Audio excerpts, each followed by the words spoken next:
जानकारी आप सब देख रहे थे सारा अधिकार। महाराष्ट्र के सरकारी अस्पतालों में 30,000 से अधिक नर्सों द्वारा शुक्रवार से शुरू की गई अनिश्चितकालीन हड़ताल और बढ़ने की आशंका है तथा वार्ड बॉय, सफाई कर्मचारी और क्लर्क सहित चतुर्श्रेणी के अस्पताल कर्मचारियों ने एकजुटता दिखाते हुए आंदोलन में शामिल होने की धमकी दी है। हड़ताली नर्सें रिक्त पदों पर तत्काल भर्ती और संविदा नियुक्तियों को पूरी तरह से वापस लेने की मांग कर रही है। हालांकि अस्पताल 3 पालियों में काम कर रहे नर्सिंग छात्रों के सहयोग से आवश्यक सेवाएं जारी रखने में कामयाब रहे हैं, फिर भी स्वास्थ्य सेवा प्रणाली पर दबाव बढ़ता जा रहा है। महाराष्ट्र राज्य सरकार ग्रुप डी कर्मचारी महासंघ ने नर्सों की मांगों का समर्थन करते हुए एक बड़ा समर्थन जताया है। महासंघ के अध्यक्ष बाबूसाहेब पठान ने मुख्यमंत्री देवेंद्र फडणवीस और राज्य के स्वास्थ्य मंत्री को पत्र लिखकर तत्काल हस्तक्षेप का आग्रह किया है। उन्होंने चेतावनी दी है कि अगर सरकार कार्रवाई नहीं करती है तो लोक स्वास्थ्य और चिकित्सा शिक्षा विभागों के 10,000 से अधिक लिपिक और सहायक कर्मचारी भी हड़ताल में शामिल होंगे। महाराष्ट्र राज्य नर्सेज एसोसिएशन की महासचिव सुमित्रा तोते ने याद दिलाया कि 2022 में राज्य सरकार ने संविदा के आधार पर नर्सों की भर्ती का प्रस्ताव जारी किया था। इस फैसले का व्यापक विरोध हुआ और 10 दिनों तक अनिश्चितकालीन धरना चला। हालांकि सरकार ने लिखित में आश्वासन दिया था कि वह इस फैसले को वापस लेगी और स्थायी भर्ती शुरू करेगी, लेकिन तब से कोई ठोस कार्रवाई नहीं की गई। तोते ने यह भी स्पष्ट किया कि नर्सें किसी भी बड़ी जन स्वास्थ्य आपात स्थिति के दौरान अपनी जिम्मेदारियों से पीछे नहीं हटेंगी, लेकिन वे सादे कपड़ों में ही अपनी सेवाएं देंगी और आधिकारिक ड्यूटी पर नहीं जाएंगी। नर्सों ने इस बात पर जोर दिया कि कोविड-19 महामारी के दौरान त्योहारों, पारिवारिक जीवन और व्यक्तिगत स्वास्थ्य का त्याग करते हुए उनके अथक प्रयासों के बावजूद उनके योगदान को कम आंका गया है। एसोसिएशन ने ये भी कहा कि रेखांकित किया कि नर्सिंग शिक्षक, जो अग्रिम पंक्ति के कर्मचारियों के प्रशिक्षण में महत्वपूर्ण भूमिका निभाते हैं, वेतन और सम्मान के मामले में सबसे अधिक उपेक्षित है। तोते के अनुसार शुक्रवार को उनकी अनिश्चितकालीन हड़ताल के पहले दिन राज्य सरकार की ओर से किसी ने भी उनसे संपर्क नहीं किया। नर्सें मरीजों की देखभाल करके समाज की सेवा करती है और उनके स्वास्थ्य में सुधार करती है। एक नर्स मरीजों के इलाज की निर्णय लेने की प्रक्रिया में सीधे तौर पर शामिल होती है। नर्सों की ये भी जिम्मेदारी होती है कि वे सुनिश्चित करें कि मरीज अपने स्वास्थ्य, बीमारियों, दवाओं और उपचारों को अपनी पूरी क्षमता से समझ सके। नर्सों पर जीवन बचाने की जिम्मेदारी होती है।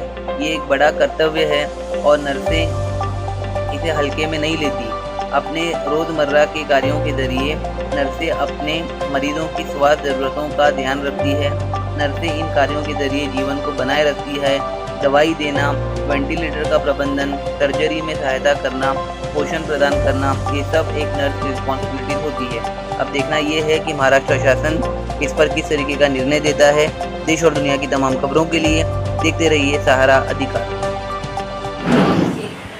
हेलो फ्रेंड, मैं ईशान गांधी, आप सब देख रहे हैं सहारा अधिकार।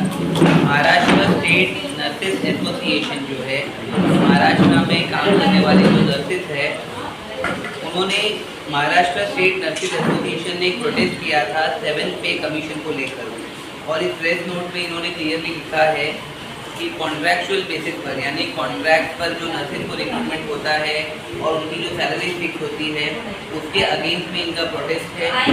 और ऐसे कई सारे नर्सेज हैं मुंबई और महाराष्ट्र में जिन्होंने कोविड-19 में पेशेंट की सेवा की थी, अपने फैमिलीज़ को इग्नोर करते हुए कोविड-19 जैसी टफ सिचुएशन में उन्होंने काम किया था। और इसके रिगार्डिंग जो है Maharashtra state nurses association Bakshi committee form की गई थी और कई सारे प्रोटेस्ट भी किए गए थे। और ये फ्रस्ट्रेट होके जो है अभी एक फाइनल डिसीजन ले रहे हैं कि उन्हें कॉन्ट्रैक्चुअल बेसिस पर काम नहीं करना है, बल्कि उन्हें परमानेंट रिक्रूटमेंट चाहिए। महाराष्ट्र स्टेट नर्सेज एसोसिएशन के वाइस प्रेसिडेंट, जो कि महाराष्ट्र के जिले से है, उनका नाम है भीमराव चक्री। इस समय मराठी पत्रकारिता में है। सर, वेलकम टू सहारा अधिकार चैनल। हमने आपकी कन्वर्सेशन को सुना कि जो नर्सेज है हज़ारों की जो संख्या में वो है महाराष्ट्र के गवर्नमेंट हॉस्पिटल में पूरे मुंबई ने देखा होगा कि कोविड-19 में पेशेंट की यहाँ डेथ हो रही थी, वहीं पर वो मास्क और सैनिटाइजर लगाकर पेशेंट की सेवा में थे। और 7th पे कमीशन को आपने रिव्यू किया, गवर्नमेंट की गाइडलाइन को आपने रिव्यू किया, लेकिन कोई भी रिस्पॉन्स जैसे आपको चाहिए परमानेंट रिक्रूटमेंट का, वो आपके फेवर में नहीं हुआ। इस संदर्भ में क्या कहना चाहोगे महाराष्ट्र को? नमस्कार। जी। हमने 2022 में ये कॉन्ट्रेक्चुअल रिक्रूटमेंट के विरोध में एक प्रोटेस्ट किया था। उसमें उसमें सारे के सारे कैडर्स है, जो जैसे एक्सरे टेक्नीशियन या लैब टेक्नीशियन, वो सब कॉन्ट्रेक्चुअल भर्ती हो गए। लेकिन उस प्रोटेस्ट का एक नतीजा था कि सिर्फ नर्सों की जो भर्ती है वो परमानेंट भर्ती हो गई। इसके लिए वो दो साल तो चला, लेकिन अभी फिर से गवर्नमेंट ने एक नोटिफिकेशन जारी किया है, उसमें फिर से कॉन्ट्रेक्चुअल भर्ती की मांग करते हैं। लेकिन इसका प्रोटेस्ट हम करते हैं, हम सिर्फ और सिर्फ परमानेंट भर्ती की मांग करते हैं। हमारे इसके अलावा भी बहुत सारे मुद्दे हैं जो 2017 से हम गवर्नमेंट तक पहुंचा रहे हैं, लेकिन अभी तक एक भी हमारी मांग गवर्नमेंट पूरी करने में असक्षम है। जैसे भत्तों की बात करें तो नर्सिंग अलाउंस बोल के एक भत्ता है जो सेंट्रल गवर्नमेंट में 7,200 मिलता है, लेकिन स्टेट गवर्नमेंट के नर्सेस के लिए वो अभी कुछ भी नहीं मिलता है। अभी वॉशिंग अलाउंस बोल के एक अलाउंस है जो स्टेट गवर्नमेंट की नर्सेस को सिर्फ 260 रुपये मिलता है, जो कि सेंट्रल गवर्नमेंट की नर्सों के लिए वो 2,000 रुपया है। इतना डिफरेंस है स्टेट और सेंट्रल गवर्नमेंट नर्सेस की जो सैलरी है उसमें 30 से 40 हज़ार रुपये का फ़र्क है। तो हम ये फ़र्क मिटाना चाहते हैं। सरकार से क्या मांगे आप लोगों की? यही मांगे है कि हमें नर्सिंग भत्ता दे दिया जाए और वॉशिंग अलाउंस बढ़ाया जाए। आपने जैसे अभी बताया था कि आप लोगों ने मोर्चा भी किया था, तो कभी किया था आप लोग ने मोर्चा? 15 और 16 तारीख को आज़ाद मैदान में धरना आंदोलन दिया था। उसमें उससे हम सरकार का ध्यान हमारी मांगों की तरफ खींचना चाहते थे, लेकिन हमारी मांगों की तरफ सरकार ने ध्यान नहीं दिया है। इसके लिए हम 17 तारीख से एक दिन के लिए काम बंद कर रहे थे, लेकिन उसी टाइम भी सरकार ने हमारे तरफ ध्यान नहीं दिया है। तो आज से यानी 18 तारीख से हम इंडेफिनिट स्ट्राइक पर जा रहे हैं। और हम ही JJ hospital, Cama hospital, GT hospital, Saint George hospital, ये बम्बई के हॉस्पिटल ही नहीं तो सिर्फ ऑल ओवर महाराष्ट्र के हॉस्पिटल की नर्सेस स्ट्राइक कर रही है। लातूर, नांदेड़ ये तो 100% स्ट्राइक में है, नागपुर 100% स्ट्राइक में है, धुलिया 100% स्ट्राइक में है। इससे रुग्ण सेवाएं बहुत प्रभावित हो रही है, लेकिन ये हमारी अभी मजबूरी है। हमने शासन को बहुत समय दिया है, लेकिन एक भी मांग सरकार हर चीज़ों में काफ़ी लापरवाही दिखा रही है, इसके बारे में क्या कहना चाहोगे? इसी के लिए तो हम ये स्ट्राइक कर रहे हैं।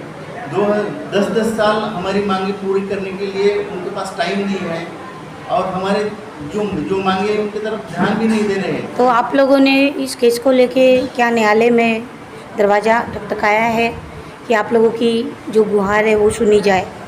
क्योंकि आप लोग अपनी तरफ से काफ़ी कोशिश कर रहे हो, लेकिन जब सरकार ही आप लोग की नहीं सुन रही तो आप लोग जाओगे कहाँ? न्यायालय तो अभी तक गए नहीं है हम लोग। न्यायालय पे बहुत ज़्यादा पेंडेंसी है। इसके लिए हम शासन और प्रशासन से बातचीत के ज़रिए हल करना चाहते हैं, लेकिन बातचीत नहीं हो पा रही है और उसका हल भी निकल नहीं रहा है। तो हम अभी स्ट्राइक पर गए हैं और ये स्ट्राइक अभी इंडेफिनिट चलेगा। सर, महाराष्ट्र के गवर्नमेंट हॉस्पिटल्स में जो नर्सेज है उनकी जो पॉपुलेशन है वो हज़ारों से भी ज़्यादा है। और आपने एक पॉइंट में लिखा है कि nurses of the state believe that due to the decrease in the salary, यानी उनकी सैलरी कम होने के रीज़न से जो है उनकी जो पोस्ट है, जो वो मेहनत करती है, इस कैडरे को जो है वो पूरा इग्नोर किया जा रहा है। यहाँ तक कि गवर्नमेंट कोर्ट में भी उन्हें एंटरटेन नहीं किया जा रहा है। तो नर्सिस की अपार्ट फ्रॉम परमानेंट रिक्रूटमेंट आप गवर्नमेंट से क्या डिमांड करते हैं कि उनकी सैलरी इंक्रीज होनी चाहिए, अगर वो ओवर टाइम करते हैं तो कुछ ऐसा फिक्स होना चाहिए जिससे वो अपने परिवार वालों को सपोर्ट भी कर सके और अपनी ड्यूटी भी कर सके? हाँ, वही तो सैलरी बहुत ज़्यादा डिफरेंस है। हम सेंट्रल गवर्नमेंट से ज़्यादा तो ऐसा ही हमारी मांग नहीं है, लेकिन जो सेंट्रल गवर्नमेंट को मिलता है, जो भत्ते या अलाउंसेस सेंट्रल गवर्नमेंट को मिलते हैं, वो भी अगर हमें दे दिया जाए तो हम सेटिस्फाई हो जाएंगे और बहुत सारी तन मन और लगाकर अपने रुग्ण सेवा कर सकेंगे। धन्यवाद। मैडम क्या कहना चाहोगे? नर्सिस जो है एकजुट होकर ये मांग कर रहे थे महाराष्ट्र स्टेट नर्सिस एसोसिएशन के बिहाफ पर कि उनका भत्ता जो है फर्स्ट इंसेंटिव है, सेकंड जो है वो सैलरी है, वो एक प्रोफेशनल वे में जो है रिक्रूटमेंट भी होना चाहिए विदाउट एनी कॉन्ट्रैक्ट बेसिस पर थर्ड पार्टी का इन्वॉल्वमेंट नहीं होना चाहिए। इसके लिए आपका क्या इनिशिएटिव है कि नर्सिस के बेनिफिट के लिए आगे आपका नेक्स्ट स्टेप क्या है? नर्सेस की जो मांगे हैं महाराष्ट्र में, उसके लिए हम 15 जुलाई से आंदोलन कर रहे हैं। आज़ाद मैदान में बैठे हैं। राज्य भर से तकरीबन 30,000 नर्सेस आज ये अनिश्चितकालीन आंदोलन में भाग ले चुकी हैं। इससे मरीजों के उपचार में भी दिक्कतें होने वाली है। जो मांगे हैं कुछ वित्त संबंधित है, कुछ वित्त से संबंधित नहीं है। ऐसी कुछ मांगे हैं, अगर गवर्नमेंट ने निर्णय लिया तो आज भी पूरी हो सकती है। जैसे कि पदनाम है, नर्सिस को सिस्टर या ब्रदर संबोधन किया जाता है। सिस्टर या ब्रदर कहीं पर भी डॉक्यूमेंट्री उसका मेंशन नहीं है। इसके लिए जैसे केंद्र शासन ने पदनाम में बदल किया है, वो भी मांगे हैं। नर्सिंग ऑफिसर ऐसे सेंट्रल गवर्नमेंट उन्होंने संबोधन किया है, वो महाराष्ट्र में हमें जरूर मांग है हमारी। इसके अलावा ऐसे कुछ बिल्कुल ही छोटे मांगे हैं। हर जगह महिला कर्मचारी है, उनके लिए चेंजिंग रूम होना चाहिए, उनके लिए उनके बच्चों के लिए पानागृह होना चाहिए। एक तो महिला सशक्तिकरण नाम से जो लाडली बहन योजनाएं बहुत सारी चल रही है। गवर्नमेंट की हम लोगों को बताया जाता है कि गवर्नमेंट के पास बजट नहीं है। गवर्नमेंट ऐसे बहुत सारी चीज़ें कर रही है जिस पर आप चाहते हैं 3 चीज़ों में इम्प्रूवमेंट हो। एक तो हर चीज़ हमारा आज जो निवेदन है आंदोलन के लिए, हमने 12 मांगों का निवेदन गवर्नमेंट को दिया है। उसमें से 7 जो मांगे हैं वो शासन को करना है, वित्त विभाग को करना है, और बाकी के जो मांगे हैं वो जो अधिक प्रशासकीय विभाग है उनको करना है। जो 7 मांगे हैं शासन के स्तर पर, उसमें भी 3 मांगे केवल वित्त विभाग से संबंधित है। बाकी के मांगे जो है उस पर शासन को केवल काम करना है। उसमें कुछ वित्त विभाग का कुछ उसमें दिक्कत नहीं है, बजट की कोई तकलीफ नहीं है उसमें। धन्यवाद madam. Maharashtra state nurses association की 12 डिमांड है महायुति सरकार से, महाराष्ट्र के मुख्यमंत्री देवेंद्र फडणवीस जी से।